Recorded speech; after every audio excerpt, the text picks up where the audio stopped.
దేవునికి స్తోత్రాలు. ప్రభువైన యేసుక్రీస్తు నామములో మీ అందరికీ శుభాభివందనాలు. ఈరోజు దేవుని వలన మెప్పు అనే అంశంతో నేను మీ ముందుకు వస్తున్నాను. రండి, దేవుని యొక్క పరిశుద్ధ గ్రంథం రోమీయులకు రాసిన పత్రిక 2వ అధ్యాయం 29వ వచనం మనం చదువుకున్నట్లయితే ఇక్కడ 3వ లైన్‌లో ఉంటదన్నమాట. అట్టి వానికి మెప్పు మనుషుల వల్ల కలుగదు, దేవుని వల్లనే కలుగును అంటున్నాడు. అయితే ఇక్కడ మనము ఏ పని చేసినా, మనం ఎలాంటి భక్తి ఎంతగా జీవించినా కానీ, మనకు దేవుని వలన మెప్పు కలుగును అంటున్నాడు. అంటే దేవుడు మెచ్చుకునే ఆ యొక్క భక్తి జీవితం మనము కొనసాగించాలని దేవుడు ఇష్టపడుతున్నాడు. కనుక దేవుని వలన మెప్పు పొందే మరి ఆ యొక్క విధానములో ప్రతి ఒక్క దేవుని బిడ్డ ఉండాలని దేవుడు ఇష్టపడుతున్నాడు. ఈ సమయంలో మనము లూకా సువార్త చూసినట్లయితే లూకా సువార్త 14వ అధ్యాయము 17వ వచనము నుంచి 20 వరకు మనము చదువుకుందాము. విందు కాలమందు అతడు ఇప్పుడు సిద్ధమై ఉన్నది రండని పిలువబడిన వారితో చెప్పుటకు తన దాసుని పంపెను. అయితే వారందరూ ఏక మనసుతో నెపములు చెప్పసాగిరి. మొదటివాడు, నేను ఒక పొలమును కొనియున్నాను, ఆవశ్యకముగా వెళ్ళి దాన్ని చూడవలెను, నన్ను క్షమింపవలని నేను వేడుకొనుచున్నానెను. మరియు నేను 5 జతల ఎడ్లను కొనియున్నాను, వాటిని పరీక్షింప వెళ్ళుచున్నాను, నన్ను క్షమింపాలని వేడుకొనెను. మరియు నేను ఒక స్త్రీని వివాహం చేసుకున్నాను, అందుచేత నేను రాలేననెను. అప్పుడైన తన దాసులు తిరిగి వచ్చి ఈ మాటలు తన యజమానికి తెలియజేయగా, ఆ ఇంటి యజమానుడు కోపడి, నువ్వు త్వరగా పట్టణపు వీధిలోనికి సందులోనికి వెళ్ళి బీదలను, అంగహీనులను, కుంటివారిని, గుడ్డివారిని ఇక్కడికి తోడుకొని రమ్మని ఆ దాసునితో చెప్పెను. దేవునికి మహిమ కలుగును గాక. ఇక్కడ చాలామంది విశ్వాస జీవితంలో దేవుడు అన్ని కార్యాలు అన్ని అనుకున్నవి చేయాలని అనేక మందికి ఇష్టము, అభిలాషగా ఉంటుంది.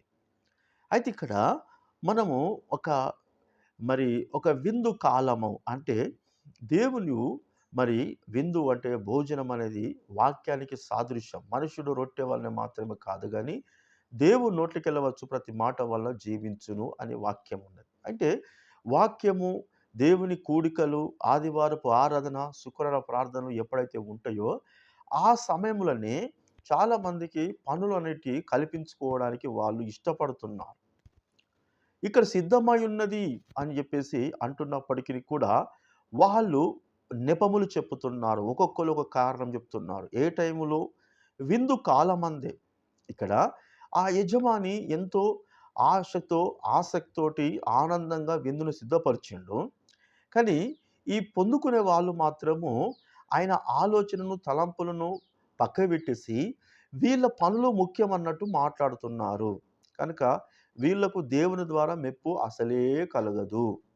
దేవునికి స్తోత్రాలు. ఇక్కడ మొదటివాడు ఏమంటున్నాడు మొదటివాడు, నేనొక పొలము కొనియున్నాను, ఆవశ్యకంగా వెళ్ళి దాన్ని చూడవలెను అంటున్నాడు. అంటే మనుష్యుడు పొలం అనేది చూడకుంటనే కొంటాడా? ఏ మనిషి అయినా గానీ ఏదైనా కొంటున్నప్పుడు పరీక్షించి దాని కొరకు అన్ని రకాలుగా మరి తెలుసుకున్నాకనే కొంటాడు. అయితే ఆయన ఏమంటున్నాడు? పొలమును కొని ఉన్నాను, ఆవశ్యకంగా వెళ్ళి దాన్ని చూడవలెను అంటున్నాడు. అంటే చూద్దాము. అంటే దీని యొక్క ఉద్దేశ్యం ఏందంటే, ఆ యొక్క మీటింగు, ఆ కూడిక ఏదైతే ఉన్నదో దాన్ని తప్పించుకోవడానికి అతను చేస్తున్న ఒక ఆలోచన అని మనకు దీన్ని బట్టి అర్థమవుతున్నది. కనుక ఇక్కడ చాలామంది ఏం చేస్తున్నారంటే, పొలము కొనుక్కోవాలి, భూములు కొనుక్కోవాలి, తక్కువ ధరకు రావడానికి ప్రార్థన చేయాలి అని చెప్పేసి అంటారు. మంచిదే. తర్వాత పాస్టర్ గారు మరి వారి యొక్క సమయాన్ని, వారి యొక్క పనులను పక్కబెట్టి, వారి కొరకు దేవుని సన్నిధిలో ప్రార్థన చేస్తారు. ప్రభా, మా బిలీవర్స్‌కు, మా విశ్వాసులకు, మా తెలిసిన వాళ్ళకు, మా గ్రామస్తులకు తక్కువ ధరలో మంచి భూమి ఇవ్వడానికి సహాయం చేయి ప్రభా అన్నప్పుడు, వారికి దేవుడు పాస్టర్ గారి ప్రార్థన ద్వారా దేవుడు వారికి మంచి భూమిని ఇస్తాడు. ఇచ్చినంక వాళ్ళేం చేస్తున్నారు? దేవుని దగ్గరికొచ్చి కృతజ్ఞతలు చెల్లించడం కాదు.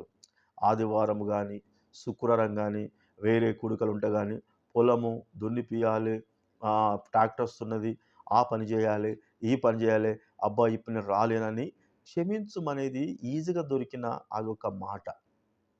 కనుక ఇది ఎంత ఘోరమైన విషయం మనం అర్థం చేసుకుందాం. పొలము కొనక ముందేమో కొనడానికేమో పాస్టర్ గారు కావాలె, దేవుడు కావాలె, ప్రార్థన కావాలె. కొన్న తర్వాత పాస్టర్ గారొద్దు, దేవుడొద్దు, వాక్యం వద్దు. కనుక ఈయనకి మెప్పు దేవుని వల్ల కలుగుతదా? దేవుడు మెచ్చుకుంటాడా? గమనించండి. రెండో వ్యక్తి ఏమంటున్నాడు? హ్మ్. నేను 5 జతల ఎడ్లను కొని ఉన్నాను. వాటిని పరీక్షింప వెలుచున్నాను అంటున్నాడు. అంటే ఎడ్లు కొన్నోడు వాటి కాళ్ళు మంచిగున్నయా? అవి పొలానికి మరి నాగలి దున్నడానికి పనిచేత్తయా? చెయ్యా? అనేది ఆడు ఆలోచించకుండా కొంటాడా? గమనించండి. 100% అన్ని రకాలుగా తెలుసుకొనే కొన్నాడు. కానీ ఈ ప్రార్థనను ఏ విధంగా అయితే మిస్ చేయాలే, ఏ విధంగా అయితే పోకుండా ఉండాలి అనేది వాని మనసులో ఉన్నది గనుక, ఎడ్లు కొనక ముందేమో పాస్టర్ గారు చాలా కష్టమవుతుంది. మా కొరకు ప్రార్థన చేయండి. మరి అనుకూలమైన ధరలో అనుకూలమైనవి రావడానికి ప్రార్థన చేయండి అంటే పాస్టర్ గారేమో తప్పకుండా మరి వారి కోసము ఈయన పనులు, ఈయన సమయాన్ని వెచ్చించి ప్రభు దగ్గర ప్రార్థన చేస్తే దేవుడు మంచి జతలు ఇచ్చిన తర్వాత ఈయనేం చేస్తున్నాడు? దేవునికి కృతజ్ఞత చెల్లించడం గాదు. ఏం చేస్తున్నాడట? ఈయన పరీక్షింప వెలుచున్నానంటున్నాడు.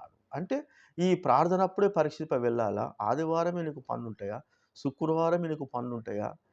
కూడుకున్నప్పుడైనా వేరే రోజు చేసుకోవచ్చు గదా నువ్వు. దేవుని బిడ్డ చాలా జాగ్రత్తగా మనము దేవుని వల్ల మెప్పు పొందవలసిన వారముగా ఉంటున్నాము. ఈ ప్రకారంగా జీవిస్తే దేవుని వల్ల మనం మెప్పు పొందిన వారంగా ఉండలేము. కనుక ఇక్కడ ఆ రాజు ఏం చేస్తున్నాడంటే, ఇంకొక వ్యక్తి దగ్గర పోతున్నప్పుడు అంటున్నాడాయన, నేనొక స్త్రీని వివాహం చేసుకున్నాను. అందుచేత నేను రాలేనంటున్నాడు. పెళ్లి కాకముందు పాస్టర్ గారు మరి నాకు తగిన అమ్మాయిని, మంచి విశ్వాసి, హ్మ్, మంచి ప్రార్థన పర్రాలు, చక్కగా ఉండే వ్యక్తిని ప్రార్థన చేయండి దేవుడిచ్చులాగునని చెప్పేసి పెళ్లి కాకముందే ప్రార్థన చేపించుకున్నాడు. పెళ్ళైనాక మాత్రము నేను పెళ్లి చేసుకున్నాను గనుక, మరి ఆ అమ్మాయి ఒకవేళ హిందువురాలైతే కూడా అన్యురాలైనా గానీ, ప్రభు సన్నిధికి నడిపిస్తే ఆమె ఒకవేళ నీ ద్వారా రక్షణలోకొస్తది గావచ్చు. కనుక తప్పించుకోవడానికి చాలామంది మార్గాలు వెతుకుతున్నారు. ఇక్కడ చూసినట్లయితే ఏం జరుగుతున్నదంటే 21వ వచనంలో, అప్పుడు ఆ దాసుడు తిరిగి వచ్చి ఈ మాటలు తన యజమానికి తెలియజేయగా, ఆ ఇంటి యజమానుడు కోప్పడి, "నువ్వు త్వరగా పట్టణం వీధులకి, సందులకి వెళ్లి బీదలను, అంగహీనులను, కుంటివారిని, గుడ్డివారిని తీసుకొని రమ్మని" చెప్పాను. ఎవరైతే విందు సిద్ధపరుస్తున్నాడో ఆ యొక్క యజమాని ఏమంటున్నాడు, ఇక మన దేవుని బిడ్డలకు మెసేజ్‌లు పెట్టినా, వాట్సాప్‌లు పెట్టినా వాళ్ళు అత్తలేరు గనక, ఎక్స్‌పెక్ట్ చేసినోళ్ళు రారు గనక, ఎక్స్‌పెక్ట్ చేయనోళ్ళని పోయి తీసుకురాపో. మెసేజ్‌లు పెట్టినోళ్ళకు, చర్చిలో అనౌన్స్‌మెంట్ చేయనోళ్ళకు వాళ్ళని తీసుకురాపో అన్నప్పుడు, ఈయన ఏం చేస్తున్నాడట, హ్మ్, బీదలను, అంగహీనులను, కుంటి వారిని తీసుకొని వచ్చిండట. దేవునికి స్తోత్రాలు. ఇక్కడ దేవుని యొక్క వాక్యాన్ని మనం గమనించినట్లయితే, బీదలనే వాళ్ళు ఎద్దులను కొనలేరు. దేవునికి స్తోత్రాలు. బీదలంటోళ్ళు ఎద్దులను కొనలేరు. గుడ్డివారు పొలమును చూడలేరు. దేవునికి స్తోత్రాలు. గుడ్డివారు పొలాన్ని చూడలేరు. అంగహీనులు అంటే ఒక రకమైన షేప్‌లో ఉండేవాళ్ళు పెళ్లి చేసుకోలేరు. కనుక మరి చూసినట్లయితే దేవుడు అంటాడు, సుంకర్లు, పాపులు మీకన్నా ముందుగా అంటున్నాడు అక్కడ దేవుడు. కనుక మరి చూసినట్లయితే సిద్ధపరిచినది మరి ఆయన ఎక్స్‌పెక్ట్ చేసినది ఒకరికి, అన్‌ఎక్స్‌పెక్టెడ్‌గా వచ్చిన వాళ్ళు ఇంకొకరు. కనుక దేవుని రాజ్యంలో రేపు ఇలాంటి వాళ్ళే ఉంటారు. దేవునికి స్తోత్రాలు. ఎప్పుడు పనులు అని చెప్పడము, సాకులు చెప్పడము, దేవుని సన్నిధికి రాకుండా అదే రోజు పని పెట్టుకున్నోళ్ళు నిజంగా దేవుని సన్నిధిలో ఇక్కడ ఉండనోళ్ళు అక్కడ యుగాలు ఎట్లా ఉండగలరు? దేవునికి స్తోత్రాలు. ఇక్కడనే మరి ఒక గంట, 10 నిమిషాలు ఉండని వాళ్ళు అక్కడ యుగాలు ఉండలేరు. కనుక మరి చాలామంది ఆదివారమే చాలా పనులు పెట్టుకుంటారు. కొద్దిమంది శుక్రవారం ఉపవాస ప్రార్థన ఉన్నా గాని, మరి ఇప్పుడు ప్రార్థనకు ఒకవేళ వచ్చినా గాని మధ్యలో లేచిపోవడం గాని ఇలాంటివి జరుగుతాంటాయి. గృహ కూడికలు కూడా చాలామంది రాలేరు. కనుక ఇది ఏమిటి అంటే దేవుడు దేవుని రాజ్యములో భోజనము చేయువాడు ధన్యుడని 14, 15 చెప్తున్నాడు. అంటే ఇదంతా రాబోతున్న దేవుని రాజ్యానికి సాదృశ్యంగా దేవుడు మనకు చెబుతున్నాడు. అక్కడ మనము దేవుని రాజ్యంలో భోజనం చేయువాడు ధన్యుడు అంటున్నాడు. భోజనం ఏంటిది? దేవుని యొక్క వాక్యము. కనుక ఈ తెలిసిన సమయంలో మనము దేవుని యొక్క వాక్యాన్ని వినకుండా, దేవుని యొక్క వాక్యానికి మనం అవకాశం ఇవ్వకుండా మన పనిలో ఉంటే, ఆ తెలవని లోకంలో దేవునితో ఉండలేము. కనుక మెప్పు దేవుని వల్ల మనకు కలగదు. ఇంకొక భాగముగా మనము చూద్దాము. దేవుని వల్ల మెప్పు అనేది రెండవ భాగముగా రోమిలు రాసిన పత్రిక 12వ అధ్యాయము, రోమిలకు రాసిన పత్రిక రోమా 12వ అధ్యాయము 13వ వచనాన్ని మనం గమనించినట్లయితే, పరిశుద్ధుల అవసరములో పాలు పొందుచు శ్రద్ధగా ఆతిథ్యం ఇచ్చుచుండుడి అంటున్నాడు. పరిశుద్ధుల అవసరతలో మనము పాలు పంచుకోవాలట. చాలామంది దేవుని నమ్ముకుంటారు కానీ, సంఘములో కానీ, దేవుని పని చేసులో కానీ ఎవరు కూడా ముందుకుంటారు. అంతా బ్యాకే ఉంటారు. ₹1,00,000 వచ్చినా ₹10 ఇవ్వనట్టే ఉంటారు. ఎంతో కొంత సంపాదించినా కానీ మొత్తానికి లేనట్లు లెక్క యాక్టివ్గా ఉంటారు. కనుక ఏమంటున్నాడు అక్కడ, పరిశుద్ధుల అవసరములో పాలు పంచుకోవాలట. దేవుని యొక్క పని ఏదైతే జరుగుతున్నదో దాని విషయంలో పొలము కొన్నాడు, ఎద్దులు కొన్నాడు, ఈయన భోజనం సిద్ధపరిచిన వ్యక్తికి మరి ఆయన వంతు ఏమైనా చేస్తే బాగుండు కదా. దేవునికి స్తోత్రాలు. ఒకవేళ వాళ్ళ వంతుగా చేయకుండా మరి ఈ భోజనం సిద్ధపరిచే వ్యక్తికి ఆ యొక్క మరి పొలము కొన్నోడు, ఎడ్లు కొన్నోడు, పెళ్లి చేసుకున్నాడు, శాల్వను కప్పచ్చు కదా, అక్కడికి వచ్చి సాక్ష్యం చెప్పచ్చు కదా. కనుక సాక్ష్యాన్ని మరుగు చేస్తున్నారు, ఇచ్చే విషయంలో వెనుకడుగేస్తున్నారు, దేవుణ్ణి ద్వారా మేలు పొందుతున్నారు, దేవుడు తెలియనట్టు మర్చిపోతున్నట్టుగా ప్రవర్తిస్తున్నారు. వాళ్ళ పనులే వాళ్ళకు ముఖ్యం అనుకుంటున్నారు. దేవుని సన్నిధికి వారే దూరం అవుతున్నారు. కనుక ప్రియ దేవుని బిడ్డ, చాలా జాగ్రత్తగా మనము గమనించాలి. ఏమంటున్నట్టు అక్కడ, పరిశుద్ధుల అవసరతలో పాలు పొందుచు శ్రద్ధగా ఆతిథ్యం ఇచ్చుచుండుడి అంటున్నాడు. పొలము కొన్నందుకు ఒకసారి కృతజ్ఞతగా పెట్టియాలి, ఆతిథ్యం ఇవ్వాలి, సేవకులకు ఇవ్వాలి.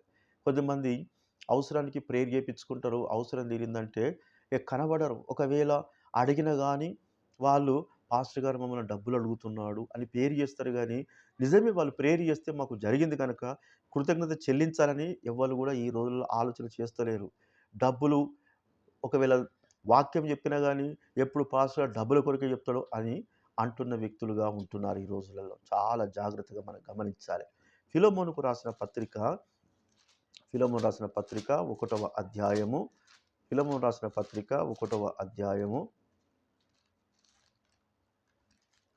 14వ వచనములో, నీ ఉపకారము బలవంతము చేతనైనట్టు కాక స్వేచ్ఛాపూర్వకముగైనదిగా ఉండవలను, నీ సమ్మతి లేక ఏమీ చేయుటకు నాకు ఇష్టము లేదు.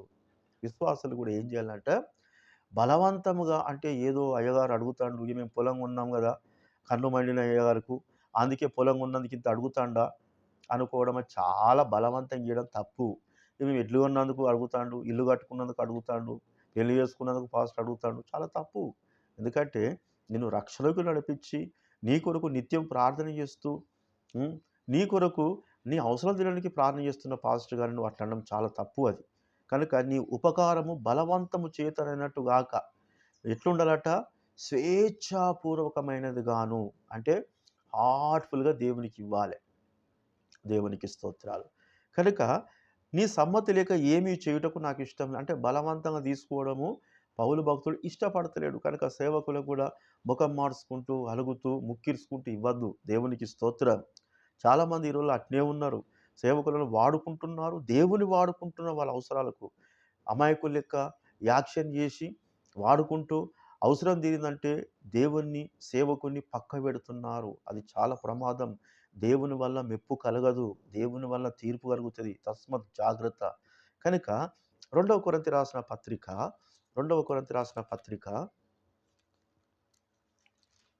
12వ అధ్యాయము, 2వ కొరింథీ రాసిన పత్రిక 12వ అధ్యాయము 15వ వచనం మనం గమనించినట్లయితే, కాబట్టి నాకు కలిగినది యావత్తు మీ ఆత్మల కొరకు బహు సంతోషముగా వ్యయపరచెదను, నన్ను నేను వ్యయపరచుకొందును. నేను మిమ్మల్ని ఎంత ఎక్కువగా ప్రేమించుచున్నానో అంత ఎక్కువగా మీరు నన్ను ప్రేమింతురా, అది అలాగ ఉండనీయుడి, నేను మీకు భారంగా ఉండలేదు అంటున్నాడు. ఇక్కడ దేవుని యొక్క పరిశుద్ధ గ్రంథములో ఏమంటున్నంటే, మీ ఆత్మల కొరకు బహుగా సంతోషంగా వ్యయపరచదను అంటున్నాడు. అంటే ఒక ఆత్మ రక్షించబడాలంటే ఖర్చు అనేది కావాలి. కనుక పౌలు భక్తుడు తన జీవితాన్ని ఖర్చు చేస్తున్నాడు. ఈరోజు పొలము కొంటున్నా, ఎడ్లను కొంటున్నా నీవు ఏమి ఖర్చు చేస్తున్నావు దేవుని కొరకు? లేక కాదు, నీకున్నయి. కానీ దేవుని ప్రజలు అంటే బయటలో ఉన్న అన్యజనులు వారు దేవుడంటే రక్షణ లేకుండా ఉంటున్నారు. కనుక మరి వారికి దేవుని యొక్క వాక్యము అందాలంటే మనం ఏం చేయాలట? ఏం చేయాలట? ఆ! ఆత్మల కొరకు బహుగా సంతోషంగా వ్యయపరచెదను అంటున్నాడు. కనుక నాకు కలిగినది యావత్తు అంటున్నాడు. అంటే ఏదైతే మన దగ్గర ఉన్నదో, అంటే మనము కొన్ని ప్రాంతాలను గురిపెట్టుకొని ఆ ప్రాంతాలకు మరి మన సేవకులను, మన కొద్దిమంది సహోదరులను వాళ్ళకు మనం ఛార్జీలు పెట్టుకొని పొలం కొన్నోనికి ఏం తక్కువుంటది? ఎడ్లోనికి ఏం తక్కువుంటది? దేవునికి ఇచ్చినందుకు ఎందుకు తక్కువైతంది? కనుక ఆత్మల కొరకు మనము ఛార్జీలు పెట్టుకొని ప్రభు పరిచర్యను ముందుకు జరిగించాలని దేవుడు ఇష్టపడుతున్నాడు. దేవుని నామానికి మహిమ కలుగును గాక. కనుక అంటున్నాడు, నాకు కలిగినది యావత్తు మీ ఆత్మల కొరకు అంటున్నాడు. కనుక ఆయనకున్న ధనమంతా నశించిపోతున్న ఆత్మలు రక్షణకు రావడానికి ఈరోజు మరి చాలామందికి దేవుడంటే అవసరం లేని వారుగా ఉంటున్నారు. కనుక ఇప్పుడు వారి దగ్గరికి మనం పోవాలంటే ఆటోలు కావచ్చు, టాటా ఏసులు కావచ్చు, బస్సులకు కావచ్చు, వాటికైతే పోలేము కదా మనం. కనుక పోవడానికి ఖర్చులుంటాయి. అక్కడ మనం మరి దేవుని చిత్తమైతే భోజనం చేయడానికి కూడా ఖర్చులుంటాయి. రావడానికి కూడా ఖర్చులుంటాయి. కనుక ఈ ఖర్చులు మనము నమ్ముకున్న విశ్వాసంగా దేవుని సంఘంలో రక్షించబడ్డ వ్యక్తులముగా మనం భరించాలి గానీ, ఈ పొలాలు కొనుడు, భూములు కొనుడు, పెళ్ళిళ్ళ మీదనే చాలామంది మనసు పెడుతున్నారు గానీ, దేవుని పరిచర్య మరుగుపడిపోతున్నది. దానికి కారణం నువ్వే కాబోతున్నావు ప్రియ దేవుని బిడ్డ. చాలా జాగ్రత్తగా ఈరోజు గమనించు దేవుని యొక్క వాక్యాన్ని. అదే విధముగా 9వ అధ్యాయము కొరింథీ రాసిన పత్రిక 12వ వచనంలో కూడా ఒక మాట ఉంటది. ఏలయనగా ఈ సేవను గూర్చిన పరిచర్య పరిశుద్ధుల అక్కరలకు సహాయము కలుగజేయుటకు అంటున్నాడు. అంటే పరిశుద్ధుల ఈ సేవను గూర్చిన పరిచర్య, ఈ సేవకు అక్కెర ఉంటది. అక్కెరకు సహాయం ఉంటది. దేవునికి స్తోత్రాలు. సేవ అనేది జరగాలంటే సేవకు కొన్ని అక్కెరలుంటాయి. అక్కెరకు సహాయము గూడా కంపల్సరీ జరగాలి. జరగాలంటే దేవున్ని నమ్ముకున్న ఈరోజు చాలామంది లోన్స్ తీసుకుంటున్నారు, హౌజులు కట్టుకుంటున్నారు, పొలాలు కొంటున్నారు, భూములు కొంటున్నారు, జాగలు కొంటున్నారు, వెల్ సెటిల్ కావడానికి అంత ఇష్టపడుతున్నారు. మంచిదే, తప్పేం కాదు. కానీ నా ద్వారా నేను వెళ్తున్న సంఘ పరిచర్య ఎందుకు విస్తరించలేకపోతున్నది? అంటే నా పరిచర్యకు ఏం కావాలట? సేవకు అక్కెర ఉన్నది. అక్కెరకు సహాయం ఉన్నది. ఈ పరిచర్య విస్తరించబడాలంటే మరి అక్కెరకు నేను సహాయం చేయాలి అనే మనసు ప్రతి విశ్వాసులోకి వచ్చును గాక. ఆమేన్. కనుక దేవుని వలన అప్పుడు నువ్వు నిజంగా నేను ఆకలి కొంటి నువ్వు నాకు అన్నం పెట్టామంటాడు దేవుడు. నువ్వెప్పుడు ప్రభువా అంటే నువ్వు నీ సేవకునికి, నీ పరిచర్యకు నువ్వు చేసావు గనుక నాకు చేసినట్టు అని దేవుడు అంటున్నాడు. దేవుని నామానికి మహిమ కలుగును గాక. కనుక అదే విధముగా మొదటి కొరింథీ రాసిన పత్రిక 6వ అధ్యాయము, మొదటి కొరింథీ రాసిన పత్రిక 6వ అధ్యాయము, మొదటి కొరింథీ రాసిన పత్రిక 6వ అధ్యాయం 20వ వచనం. విలువ పెట్టి కొనబడిన వారు గనుక మీ దేహముతో దేవుని మహిమపరచుడి. కనుక మనం ఎవరమంటే దేవుడు విలువ పెట్టి మనం కొనుక్కున్నాడట. దేవునికి స్తోత్రాలు. దేవుడు మనల్ని విలువబెట్టి కొన్నప్పుడు కొన్ని ఆత్మలకు మరి నువ్వెందుకు విలువ వెచ్చిస్తలేవు? పరిచర్యకు ఎందుకు సహాయం చేయడానికి నువ్వు ఎందుకు నీ దగ్గర ఉన్న విలువైన దేవునికి ఇవ్వట్లేదు? దేవునికి స్తోత్రాలు. ఇక్కడ మనం దేవుని యొక్క వాక్యాన్ని గమనించినట్లయితే అపోస్తుల కార్య గ్రంథములో మనకు తెలిసిన ఒక చక్కని వ్యక్తిని మనం చూద్దాము. ఆయన అపోస్తుల కార్యములు 4వ అధ్యాయము 36, 37 వచనంలో కుప్రాలో పుట్టిన లేవీయుడగు యోసేపు అను ఒక ఉండెను. ఇతనికి అపోస్తులు హెచ్చరిక పుత్రుడని అర్థమిచ్చు బర్నబా అని పేరు పెట్టి ఉండేది. ఇతడు భూమి గలవాడయుండి దాన్ని అమ్మి దాని వెల తెచ్చి అపోస్తుల పాదం మీద పెట్టిండట. దేవునికి స్తోత్రాలు. అంటే సంఘ పరిచర్య అభివృద్ధి కావడానికి సహాయము ఈ భూమి గలవాడు ఆయన భూమి కొనుక్కోవడానికి ఇష్టపడతలే కానీ ఉన్న భూమిని అమ్మి ఆత్మల కొరకు ఖర్చు పెడుతున్నాడు. ఈయనకు ప్రభు వలన తప్పకుండా మెప్పుగలుగుతుంది. దేవునికి మహిమ కలుగును గాక. దేవునికి స్తోత్రాలు. కనుక మన విశ్వాస జీవితంలో మనము మరి దేవుడు ద్వారా మెప్పు కలిగే ఆ యొక్క పరిస్థితిలో మనం ఉండాలని దేవుడు ఇష్టపడుతున్నాడు. అదేవిధంగా ఫిలిప్పీయులకు రాసిన పత్రిక 2వ అధ్యాయము 21వ వచనాన్ని మనం చూసినట్లయితే, అందరూ తమ సొంత కార్యములు చూచున్నారు గాని యేసుక్రీస్తు కార్యములు చూడలేరు. ఈ రోజుల్లో చాలామంది వాళ్ళ సొంత కార్యాలు చూసుకుంటున్నారు. యేసు ప్రభు కార్యాలు ఒక్కళ్ళు కూడా చూడట్లేదు. అదే పొలము కొనుక్కోవాలి, ఎడ్లను కొనుక్కోవాలి, పెళ్ళిళ్ళు చేసుకోవాలి, భూములు, జాగలు, ఆహ్, అదే. కానీ యేసు ప్రభు కార్యాలేంటిది? పరిశుద్ధుల అవసరతలో ఆ సేవకు, పరిచర్యకు సహకారం నేను అందించాలే. అంటే ఇక్కడ దాని అర్థం ఏంటిది? పరిశుద్ధుల వాక్యం ఏం చెప్తున్నది? ఆ! 21వ వచనం. అందరూ తమ సొంత కార్యాలు చూసుకుంటున్నారు గానీ యేసుక్రీస్తు కార్యం చూడట్లేదు. అంటే వాళ్ళ పొలము, వాళ్ళ భూమి, వాళ్ళ జాగా, వాళ్ళ ఇల్లు, వాళ్ళే అంటున్నారు గానీ యేసు ప్రభు యొక్క మరి కార్యము, సంఘము విస్తరించాలంటే ఎన్నో ఆత్మలున్నాయి గనుక ఆత్మలు రక్షించాలంటే దానికి కొద్దిగా మనము మరి వెల చెల్లించాలి. దేవునికి స్తోత్రాలు. కనుక మరి వెల చెల్లించాలి, సహాయం అందించాలి. పొలాలున్నాయి, భూములున్నాయి కనుక ఈ యొక్క మరి బర్నబా ఏం చేసిండంటే, ఈ భూమిని అనవసరంగా నేను ఇప్పుడు చనిపోతే తీసుకొని పోతానని చెప్పేసి ఆ భూమినట అమ్మి అపోస్తుల పాదముల మీద పెట్టి పరిచర్యను విస్తరింపడానికి ఇష్టపడ్డాడట. కనుక సంఘము విస్తరించింది కనుక ఆయన పేరు ఈరోజు బైబిల్ గ్రంథంలో ఎక్కింది.